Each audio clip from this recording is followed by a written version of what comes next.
90%, presque 90% des Bourbonnais font leur déclaration en ligne. C'est comme la majorité d'ailleurs des Français. Il y a cette année des nouveautés sur lesquelles là aussi il faut être vigilant. Les tranches des impôts ont été revalorisées, ce qui fait que potentiellement un contribuable qui a les mêmes revenus que l'année précédente peut se retrouver à payer moins d'impôts ou en tout cas pratiquement parfois ne plus en payer du tout. Tout à fait, c'est une mise à jour des tranches qui a été de 5,4% cette année sur 2023 et donc qui va permettre peut-être aux usagers et contribuables qui ont des revenus qui n'auraient pas évolué d'avoir une diminution, voire de ne plus être imposés suite donc à cette revalorisation. Revalorisation également pour les contribuables qui ont recours aux frais professionnels, donc aux frais réels, puisque là aussi les frais kilométriques sont réévalués de 5,4%. Donc effectivement, ça pourrait être une conséquence positive pour un certain nombre de contribuables. Tout cela, ce sont les mesures pour l'inflation qui a eu lieu en 2022 et qui pourraient ne pas peser sur la contribution fiscale des Bourbonnais. Le covoiturage aussi est à prendre en compte. Le plafond des heures supplémentaires aussi est revalorisé. Alors même si ces mesures peuvent paraître des petites choses, au final, ça peut représenter beaucoup.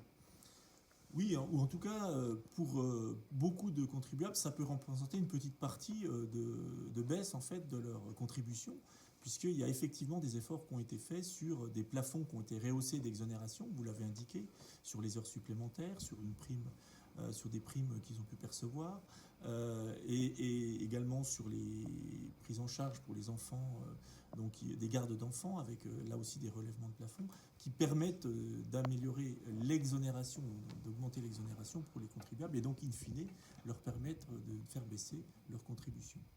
On va faire un focus, Sylvain M, à présent sur la nouveauté de 2023, c'est la déclaration d'occupation des logements, puisque à la suite de la suppression de la taxe d'habitation, il est nécessaire maintenant d'informer l'administration de l'occupation des logements. Donc ça, c'est une déclaration que vous proposez de faire conjointement avec la déclaration de revenus. En tout cas, de profiter de l'occasion, même si le service est ouvert depuis le début de l'année déjà.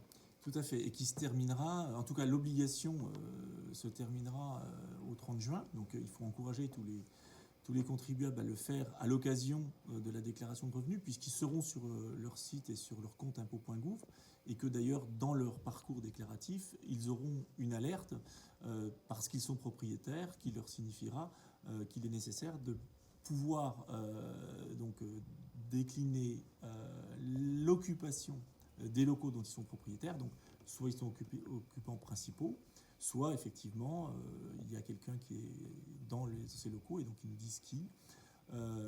L'important est qu'on sache effectivement à quoi servent ces locaux. Est-ce que c'est des locaux habitation principale ou habitation secondaire ou locaux vacants ou loués à un locataire. Et donc tout ça nous permettra effectivement ensuite d'ajuster un certain nombre d'informations pour des suites qu'on réservera sur les impôts fonciers notamment. Et puis pour la taxe d'habitation qui est encore due pour deux cas de figure, la résidence secondaire et le logement vacant. Voilà, la grande nouveauté en 2023, c'est que la taxe d'habitation disparaît totalement. Progressivement, elle avait été allégée. Et puis la dernière tranche de population qui la payait encore ne la paiera plus, tout comme la contribution à l'audiovisuel public qui disparaît également totalement, ce qui fait effectivement, cette année, concrètement, les contribuables paieront moins en termes d'impôt global. Et donc, nous avons quand même, effectivement, pour les usagers qui ont des résidences qu'ils n'utilisent pas à titre principal, mais au titre de résidence secondaire, la taxe d'habitation, elle, est maintenue, tout comme pour certaines communes qui l'ont instaurée, la taxe d'habitation sur les locaux vacants. Merci beaucoup.